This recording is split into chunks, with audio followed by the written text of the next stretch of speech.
वृषभ राशि वाले बंधुओं, हृदय से अभिनंदन है, आभार है आप सभी का शिवप्रिया भिंड यूट्यूब चैनल में। तो वृषभ राशि वालों, जरा सावधानी से सुनिए, क्योंकि यह जो कार्यक्रम है यह आपके जीवन में आने वाली बड़ी विपत्तियों को मिटाने वाला है।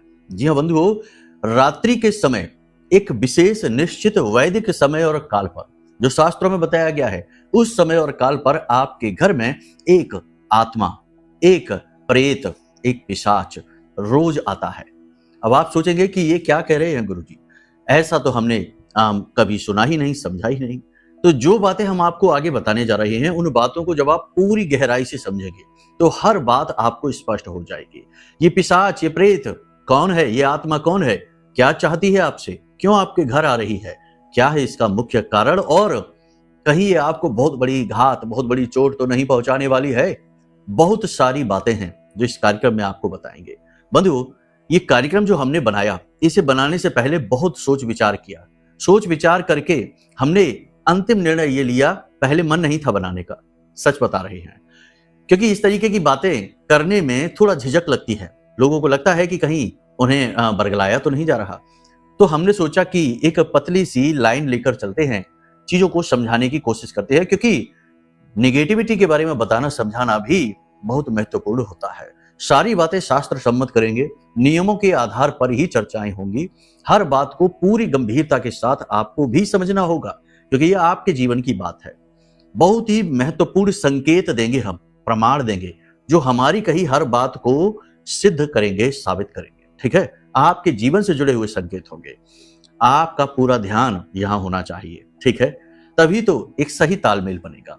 इसी के साथ साथ 5 बड़ी भविष्यवाणियों की भी चर्चाएं होंगी, जो आने वाले 3 से 5 दिनों में आपके जीवन में घटित होंगी। कुछ बेहद नेगेटिव हैं और कुछ बहुत ही पॉजिटिव हैं। दोनों का एक मेल है। याद रखना कि जीवन हमेशा द्विष मार्ग पे चलता है, यानी कि द्विष भाव में जीवन को हमेशा देखा जाता है। तो अच्छाई और बुराई का मेल ही होता है। दोनों बातें आपको बताएंगे, कुछ विशेष सलाह सावधानियां भी बताएंगे, और इस आत्मा, इस प्रेत, इस पिशाच से जो कि क्यों आपके जीवन में आया है ये तो बताएंगे, इससे मुक्ति आप कैसे प्राप्त करेंगे। सटीक उपाय के साथ कुछ जरूरी सावधानियां जो आपको करनी होंगी, उनके बारे में सारी बातें विस्तार से बताएंगे। बड़ा ही महत्वपूर्ण कार्यक्रम है बंधुओं, आपको इस कार्यक्रम को पूरा देखना ही होगा, क्योंकि ये जो समय और काल चल रहा है ना, 15 दिनों का पितृपक्ष है, 7 तारीख से 21 तारीख तक जाएगा। ये जो पितृपक्ष है ना, इसे अंत का समय कहा जाता है। इसमें उन लोगों की पूजा पाठ की जाती है, आराधनाएं की जाती हैं जो इस संसार से जा चुके हैं, पितृ पूर्वज हैं। बंधुओं, शास्त्रों में इस विषय में क्या कहा गया है, किनकी पूजा होनी चाहिए और किनकी पूजा नहीं होनी चाहिए। अनजाने में कहीं हम उनकी पूजा तो नहीं कर रहे जो हमें ही बर्बाद करने पर उतारू हैं। इसीलिए तो श्राद्ध कर्म होने के बाद, पिंडदान तर्पण होने के बाद भी कुछ लोगों के जीवन में और परेशानियां बढ़ जाती है। पहले तो कम हुई नहीं, जो नई और आ गई जीवन में। कहने का मतलब यह है कि आपके मन के गहरे सवालों के जवाब हम देंगे इस कार्यक्रम में। अंत तक जरूर देखना, तभी हमारी और आपकी एक सही संगत होगी, और इस संगत का एक बहुत अद्भुत रंग निकलेगा। आपकी रंगत चेंज होगी, परिवर्तित होगी, हमें पूर्ण विश्वास है। बस कार्यक्रम में अंत तक जरूर ठहरना, ठीक है। चलिए, अपनी परंपरा के अनुसार महामाई को याद करते हुए कमेंट बॉक्स में पूरे भक्ति भाव के साथ लिख डालिए, जय मां भद्रकाली, कृपा करो। महामाई ने निश्चित तौर पर आपके ऊपर कृपा की है, तभी आप इस कार्यक्रम को देख रहे हैं। बहुत ही अच्छा लगता है कि जब आप लोगों के मैसेज आते हैं, कॉल आते हैं कि गुरुजी जो आपने बताया वो सारी बातें हमारे जीवन में ज्यों की त्यों घटित हो रही हैं। उपाय भी बड़े ही अच्छे तरीके से जीवन में कार्य कर रही हैं, सफलताएं मिलनी शुरू हो गई हैं। हमें लगता है कि हमारी मेहनत सफल हो रही है। महामाई ने हमें जहां बिठाया है वहां हम पूरी ईमानदारी से अपना कार्य कर पा रहे हैं। भाव माई के लिए यदि और गहरा हो तो कमेंट बॉक्स में ये भी लिखो कि मैं भी माई के परिवार का हिस्सा हूं, ठीक है। चलिए, अब अपने मूल विषय को शुरू करते हैं। पहले बताएंगे 5 बड़ी भविष्यवाणियां, कुछ जरूरी सावधानियां, और फिर बताएंगे इस गहरे विषय को। लेकिन इससे पहले एक छोटी सी झलक आपको देते हैं। शास्त्रों में जैसे कि हम जानते हैं कि पितृदेव हम कहते रहते हैं, आपने सुना भी बहुत होगा, ये समय उन्हीं का चल रहा है। सूर्य लोक के पास ही पितृलोक है, ठीक है।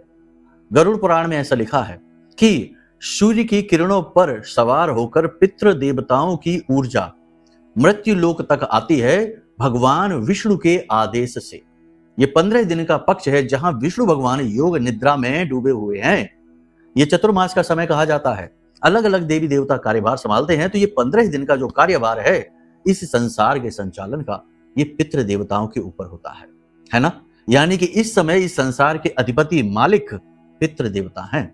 लेकिन पितरों की भी 3 गतियां बताई गई हैं शास्त्रों में, इन्हें आप ध्यान से समझिए। यहीं से हमारा जो टॉपिक है वो चेंज होगा, ठीक है, आपको सही डायरेक्शन मिलेगी। तो जय माई की बंधुओं, ज्योतिष और तंत्र विद्या के क्षेत्र में आचार्य अमित एक जाना माना नाम है। पूज्य गुरुदेव के साधनाओं और ज्योतिष विद्या के अनुभव बेहद दिव्य है। जी हाँ, पूज्य गुरुदेव ने जिसकी भी कुंडली का विश्लेषण किया और कुंडली के अनुसार उसे सटीक उपाय व महामाई माँ बगलामुखी की विशेष कृपा दी, उसके जीवन में सकारात्मक बदलाव तो आ ही है। फिर चाहे समस्या कितनी ही कठिन क्यों ना हो, समाधान तो अवश्य हुआ है। अब ऐसे में यदि आप भी अपने जीवन की किसी बड़ी समस्या से जूझ रहे हैं, जैसे कि कर्जा बढ़ता ही जा रहा है, काम धंधा और व्यापार सब रुक चुका है, रिश्ते नातों में तनाव हद से ज्यादा बढ़ गया है, पूरा जीवन ही नकारात्मकताओं से भर गया है, तो ऐसे में यही सही समय है जब आप श्रेष्ठ गुरु से मार्गदर्शन प्राप्त करें और जीवन के अंधकार को समाप्त कर दिव्य प्रकाश की ओर कदम बढ़ाएं। वीडियो में दिए गए नंबरों पर तुरंत संपर्क करिए और अपनी कुंडली का विश्लेषण व समाधान पूज्य गुरुदेव के द्वारा करवा लीजिए। देर ना करें, आपके देवी देवताओं के आशीर्वाद से ये मौका खुद चलकर आपके पास आया है, इसे गंवाना नहीं है। अभी फोन करें और गुरुदेव से मार्गदर्शन प्राप्त करें। महामाई आपका कल्याण करें। धन्यवाद। पहली गति है पितरों की, जो ऊर्ध्वगामी पितर कहे गए हैं। उन्हें पितृलोक मिला है, वो पितृलोक में रहते हैं, वहां अपनी मुक्ति का या पुनर्जन्म का इंतजार कर रहे हैं, ठीक है ना। याद रखना कि यहां हम जो भी बातें कर रहे हैं, जैसे देवताओं की बात करें, पितरों की बात करें, ये सारी अलग अलग योनियां हैं। जैसे हमारा जीवन चलता है वैसे ही उनका जीवन वहां चलता है, लेकिन उनके पास कुछ अलग शक्तियां हैं, कुछ अलग उनके पास क्षमताएं हैं जिससे वो हमसे संपर्क कर सकते हैं। हमारे पास भी ऐसी क्षमताएं, शक्तियां हैं कि हम चाहें तो किसी भी देवी देवता की ऊर्जा को महसूस कर सकते हैं, जैसे साधक महसूस करते हैं, ठीक है, उसके लिए विधियां हैं। खैर, तो पहली गति है जो ऊर्ध्वगामी कहे जाते हैं, जो पितृलोक में रहते हैं, और दूसरे पितृ जो हैं वो अधोगति वाले अधोगामी पितृ होते हैं। ये पितृ नहीं, ये प्रेत होते हैं। आपने देखा होगा कि बहुत सारे लोग कहते हैं कि गुरुजी, जो व्यक्ति परिवार का इस संसार से जा चुका है, बहुत से लोग कहते हैं कि गुरुजी हमें वो दिखाई देते हैं, वो हमें अक्सर दिखाई देते हैं। अब यदि कोई भी व्यक्ति जो इस संसार से हाल हाल में ही गया है और वो किसी को दिखाई दे रहा है, तो इसका मतलब यह है कि वह 100% प्रेत बना है।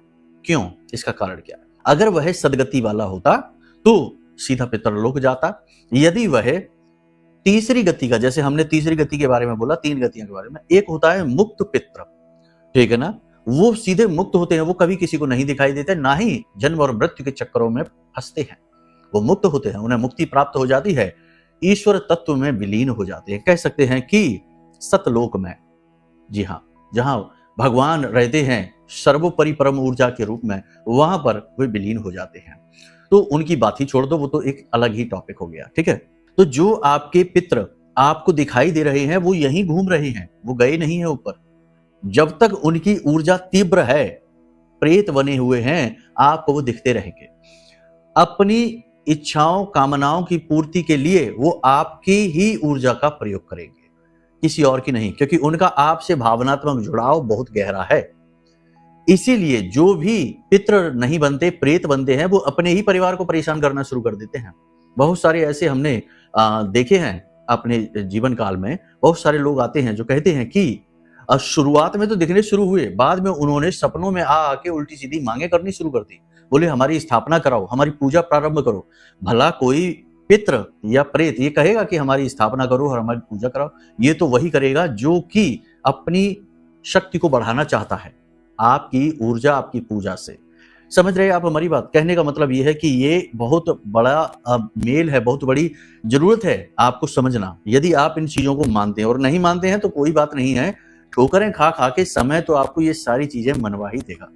ये जो बातें शास्त्रों में लिखी रहती हैं, ये कोई साधारण बातें नहीं है। ये हमारे प्राचीन काल के ऋषि मुनियों ने अपने तपोबल से अनुभव की हैं बातें, और उन्हें ही लिखा गया है, और उन्हीं बातों को हम आज दोहराते हैं, और उन बातों की सत्यता भी हमें पता चलती रहती है जीवन में, समय और काल में। समझ रहे आप? तो ये सारी बातें हैं, आपको समझनी चाहिए। चलिए अब बात करते हैं भविष्यवाणियों की। फिर आगे हम बात करेंगे उस आत्मा के बारे में जो आपके घर में आ रही है प्रतिदिन।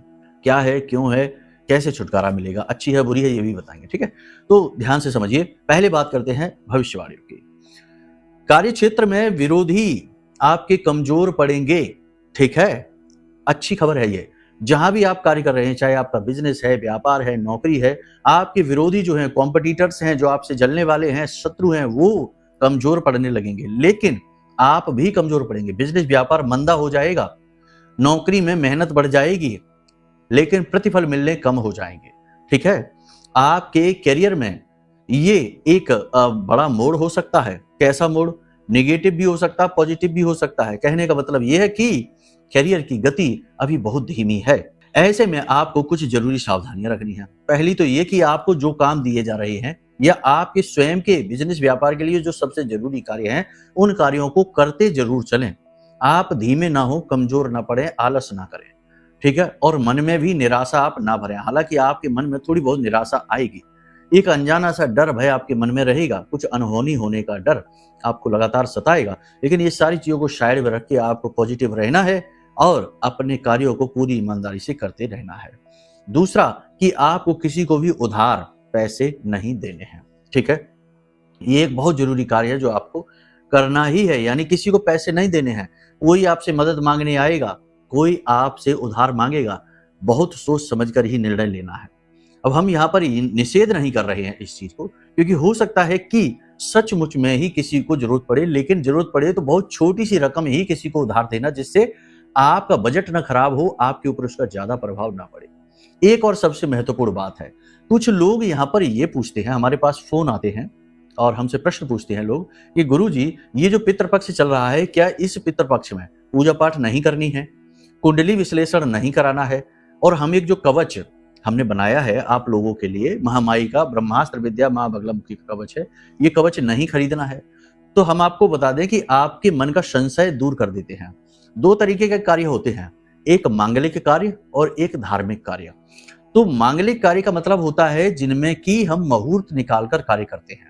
जैसे हम गाड़ी खरीदने जा रहे हैं, प्रॉपर्टी खरीदते हैं, मुंडन संस्कार होते हैं, कोई मंगनी वगैरह तय होती है, विवाह तय होता है, तो ये मुहूर्त से किए जाने वाले कार्य हैं। इन कार्यों को नहीं करना है। नए कपड़े नहीं लेने हैं, बाल नहीं कटवाने, नाखून नहीं कटवाने, बहुत सारे कार्य हैं, छोटे छोटे भी कार्य हैं। इन कार्यों को मांगलिक कार्य कहा जाता है, यानी कि मंगल लाने वाले कार्य, है ना। तो इन कार्यों को निषेध होता है पितृपक्ष में। लेकिन कुछ कार्य हैं जो बहुत जरूरी भी हैं, जिन्हें धार्मिक कार्य कहा जाता है।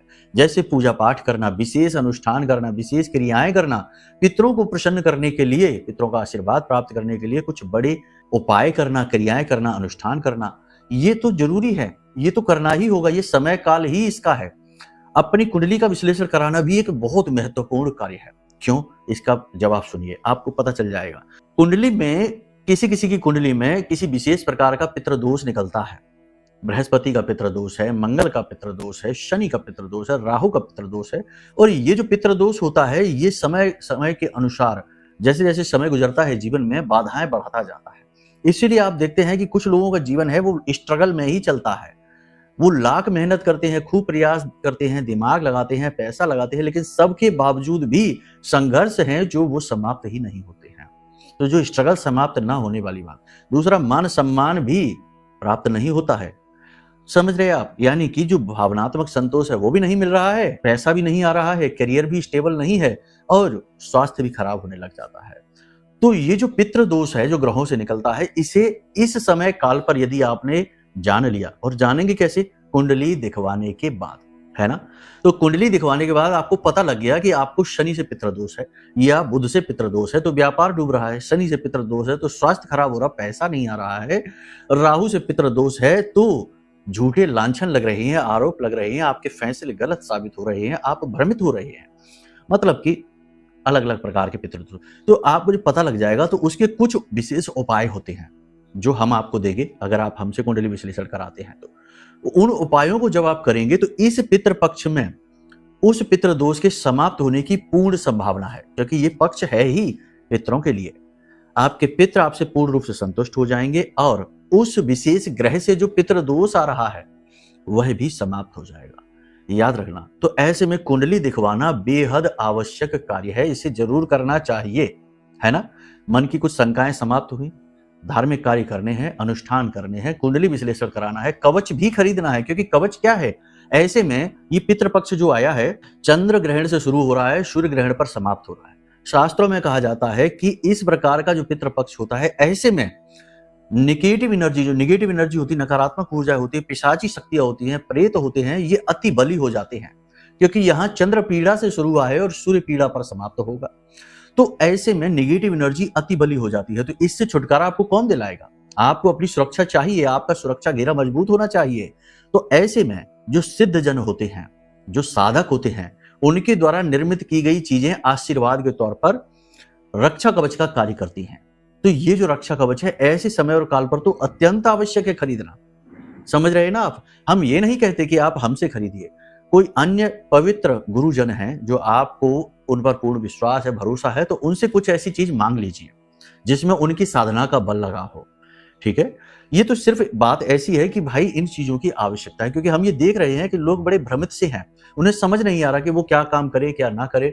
तमाम तरीके की जानकारी, आजकल जानकारी का तो ढेर लगा हुआ है, एक चीज ढूंढो लाख चीजें सामने आ जाती हैं, जातक कंफ्यूज हो जाता है। तो इस कंफ्यूजन को हटाने के लिए हमने ये चीजें स्पष्ट की हैं आपके लिए। ठीक है, अब तीसरी भविष्यवाणी ये है कि आपका किसी के साथ अगले 3 से 5 दिनों में विवाद हो जाएगा। मुहवाद से बात शुरू होगी, मनमुटाव से शुरू होगी, झगड़ा बढ़ भी सकता है। अपने क्रोध पर नियंत्रण रखना है, वाणी पर नियंत्रण रखना है और अनावश्यक बातों को अपने दिमाग में नहीं घुमाना है। आपके ऊपर झूठे लांछन लग सकते हैं, आपके ऊपर आरोप प्रत्यारोप लग सकते हैं। जो गलती आपने नहीं की है, उस गलती के भी आपको लांछन लगेंगे। ठीक है ना? आपको इन सब चीजों पर ध्यान नहीं देना है। जहां सफाई की जरूरत है वही दीजिए, जहां जरूरत नहीं है वहां सफाई देने की जरूरत नहीं है। आपकी ऊर्जा व्यर्थ जाएगी, कोई आपकी सुनने वाला नहीं है। बेहतर है कि आप साइड हो जाइए, अपने काम से काम रखिए। सही निर्णय लेने की क्षमता कम हो जाएगी। इस समय पर आप समझिए कि सूर्य केतु के साथ बैठे हैं। ठीक है, और जब पितृपक्ष शुरू हुआ तो चंद्रमा जो है वो राहु के साथ बैठे हुए थे।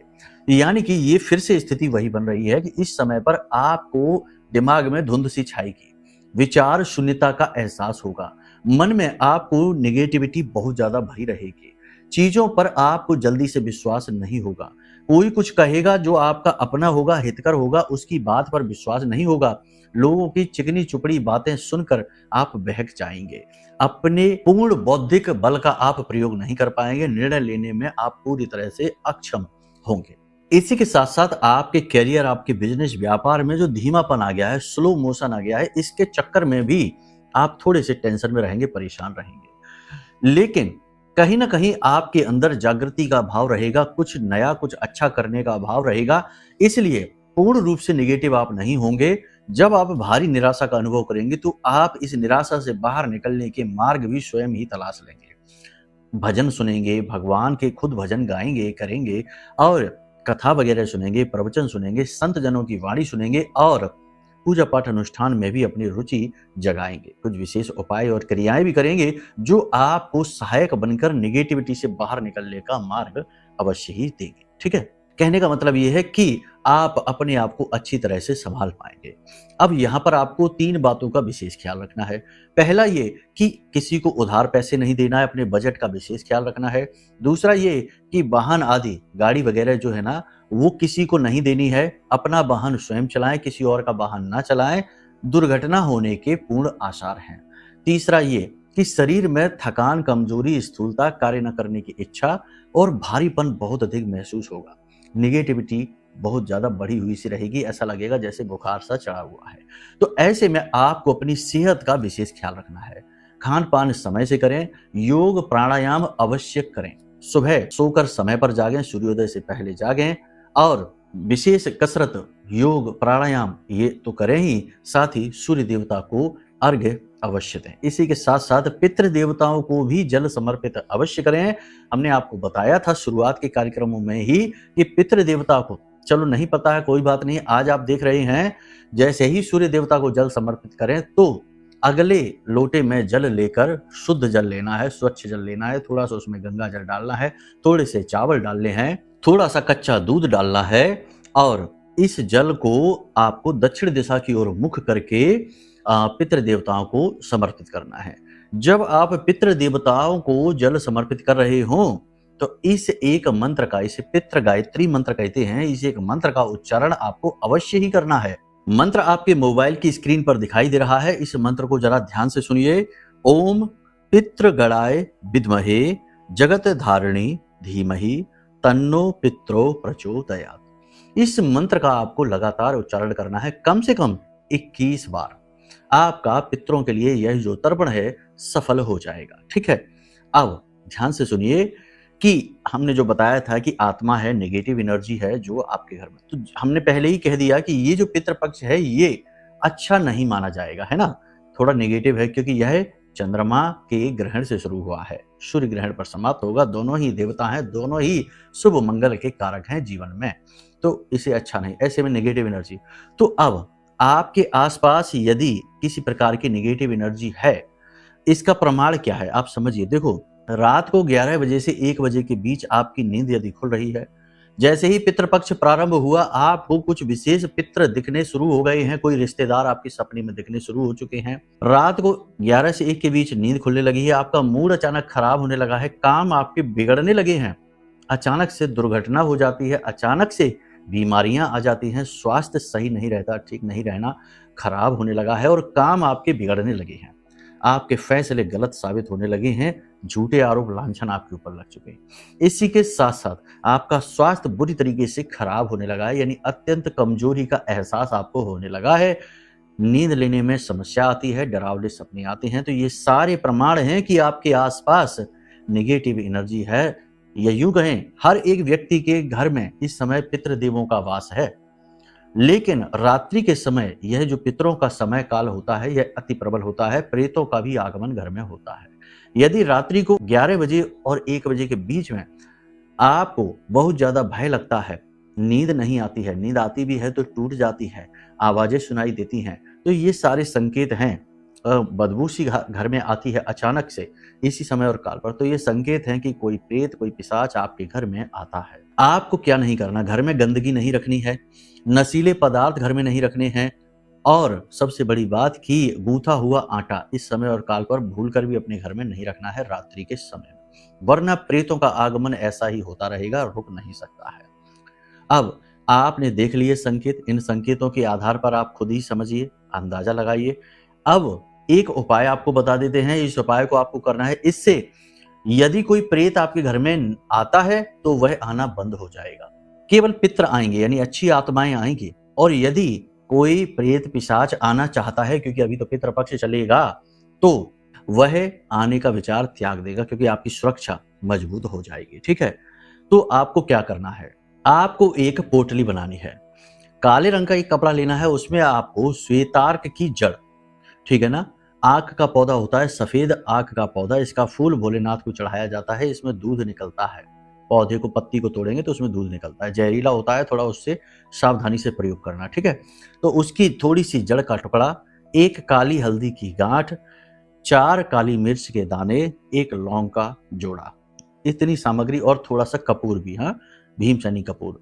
इस सामग्री को आपको पोटली बनानी है, काले धागे से ही लपेटना है, गांठ नहीं लगानी है, और इस पोटली को अपने घर के मुख्य दरवाजे पर आपको टांग देना है। जब तक पितृपक्ष चल रहा है तब तक इसे आप टांग कर रखिए, आपके घर की पूर्ण सुरक्षा होगी, कोई भी नेगेटिव एनर्जी आपके घर में प्रवेश नहीं करेगी। ठीक है, इसी के साथ साथ आपकी अगर ऐसा लगता है कि आपके घर में ऐसी समस्या लंबे समय से चली आ रही है, तो कोई नेगेटिव एनर्जी आपके घर में बहुत लंबे समय से भी वास कर सकती है, किसी ने कोई किया कराया, कोई टोना टोटका भी हो सकता है, बहुत कुछ होता है। तो अब ऐसी विषम परिस्थिति से यदि आप बाहर निकलना चाहते हैं तो हमने इसके लिए यह महारक्षा कवच बनाया है। यह महारक्षा कवच अत्यंत शक्तिशाली है। 10 महाविद्या, ब्रह्मास्त्र विद्या माँ बगलामुखी की ऊर्जा से यह हमने सिद्ध किया है, जागृत किया है। इस रक्षा कवच को आप अपने घर मंगवा सकते हैं।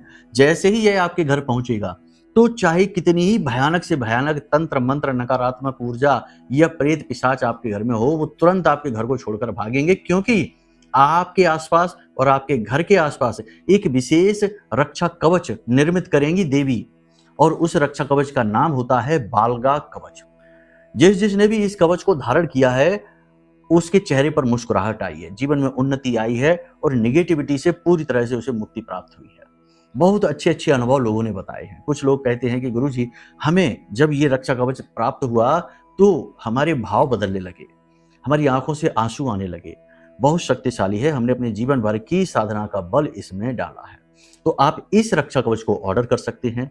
बाकी जो बातें हमने आपको बताई हैं, उन बातों को अच्छी तरीके से अपने दिमाग में बैठाइए और इन उपायों क्रियाओं को अवश्य करिए। ये पितृपक्ष का विशेष समय और काल होता है जिसमें पितरों की सहायता से आप अपने सौभाग्य को अपने जीवन में ला सकते हैं, दुर्भाग्य को काट सकते हैं। चलिए बंधु, आज के इस कार्यक्रम को यहीं विराम देते हैं। अब यदि मन में कोई प्रश्न उठे या कुंडली विश्लेषण कराना है या कवच ऑर्डर करना है तो नंबर वीडियो में दिए गए हैं, इन नंबरों पर फोन करिए, सारी जानकारी आपको प्राप्त हो जाएगी। हम आपकी सेवा में ही लगे हैं, बस आपके जीवन में सद्गति आए, महामाई की कृपा और आशीर्वाद आए, यही हमारी इच्छा है और यही महामाई की भी प्रेरणा है जो उन्होंने हमें यहाँ बिठाया है। तो चलिए महामाई को आभार व्यक्त करें, पूरे भाव के साथ बोलिए, जय माई की, जय मां बगलामुखी। हमारे प्रिय और परम पूज्य आचार्य जी ने अपनी साधनाओं के अनुभवों पर आधारित शक्तिशाली उपाय और क्रियाओं के माध्यम से हजारों लोगों के जीवन को पूरी तरह से बदला है। आचार्य जी के द्वारा बताया गया हर एक उपाय इतना सटीक और कारगर होता है कि जो भी इसे पूरे भाव के साथ कर लेता है उसे साक्षात महामाई की कृपा और आशीर्वाद प्राप्त हो जाती है। इसलिए निसंकोच इन उपायों को पूरे भाव के साथ करिए, आपका कल्याण होगा। जय माई की।